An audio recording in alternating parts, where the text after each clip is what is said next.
My very first experience of anything intimate with another man led to me questioning everything I thought I knew about myself.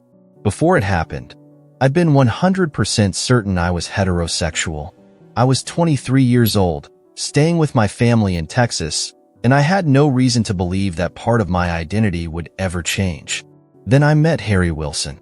Harry, originally from Texas, often visited his father, Michael Wilson, who lived next door to us. His parents had divorced 6 years earlier, and he lived with his mother in Florida. He was effortlessly magnetic, the kind of person who could hold a room's attention without even trying. He carried himself with a quiet confidence, always grinning like he knew something the rest of us didn't. I knew he was gay, but it didn't bother me. I was straight, or so I thought. One day, Harry offered me a ride in his father's new Lamborghini Revuelto. I couldn't resist. It was Texas. Trucks and open roads were hard to turn down. The engine hummed beneath us as we drove, the scent of leather and faint cologne filling the cab. We were laughing about something stupid, something small, when his hand landed on my shoulder. It was casual, light, but then he let it linger just a second too long. I froze. Harry must have sensed it because his fingers twitched, hesitating. Then, gently, carefully, he moved his hand down, his thumb barely brushing against my arm. A touch so subtle I might have imagined it. My stomach clenched, and for a moment, I forgot how to breathe. Then I pulled away. Too fast, too abrupt. Sorry, I blurted out, my voice tight. I'm not that way inclined. Harry's eyes flickered with something. Hurt? Embarrassment? He dropped his hand instantly and forced a smile. Damn, my bad. I misread that. I nodded, pretending it was nothing. But it wasn't nothing. It was something, and I had no idea why. That night, I couldn't stop replaying the moment in my head. It clung to me, refusing to let go. Why had it bothered me? Why was I still thinking about the warmth of his hand, the way my skin still tingled where he touched me?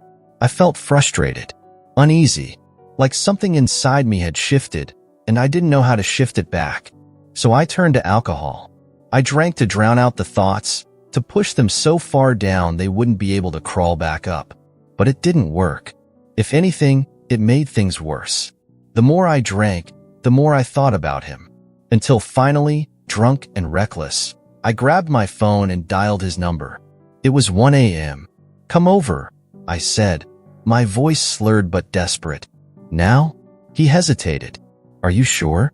I wasn't, but I said yes anyway. That night, we crossed a boundary I never thought I'd cross. And when it was over, I lay there in the dark, my body still buzzing, my mind spiraling. Because for the first time in my life, I couldn't tell myself I was straight and believe it. We continued seeing each other in secret, caught in a pull neither of us could break. But then, the first twist came. Harry was bisexual. I found out when I saw him with a woman, a gorgeous brunette with an easy laugh and eyes that lingered on his. I didn't say anything. I had no right to. But inside, something twisted. A few weeks later, Harry came to my house and told me it was over. I forced myself to stay composed. Why? He hesitated. I just need to move on. I scoffed, shaking my head. Right. So you met someone. He didn't answer. And maybe that silence hurt more than words would have. I clenched my jaw. I wasn't going to beg. I wasn't going to ask questions. So I let him go. And then I left Texas. I moved to New York, throwing myself into a new life, trying to erase him from my mind. But memories don't fade just because you want them to. They stay. They creep in when you least expect them. When you're alone, when you hear a song, when you catch a scent that reminds you of them. 5 years passed. Then one day, I ran into Michael Wilson.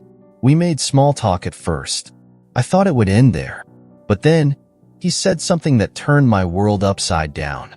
5 years ago, Harry had a one-night stand with a woman named Linda Jones, he said, watching me carefully. She got pregnant. I stared. Michael sighed. Harry couldn't support her decision to have an abortion. When he found out he was the father, it broke him. I felt my stomach drop. That same night, Michael continued, he came to your house and ended things. He paused, rubbing his temple. He didn't want to drag you into it. Didn't want you to see him like that. A lump formed in my throat. But then what? Michael exhaled. He married her. Silence. A heavy, suffocating silence. I swallowed. Is he happy? Michael's expression softened. No, he's never been happy. I felt something crack open inside me. Michael hesitated before pulling out his phone. He asked me to give you this if I ever saw you. I took the phone, my hands trembling slightly. On the screen was a voicemail. I pressed play. Hey, it's me. I don't know if you'll ever hear this, but if you do, I just need you to know, I never stopped loving you.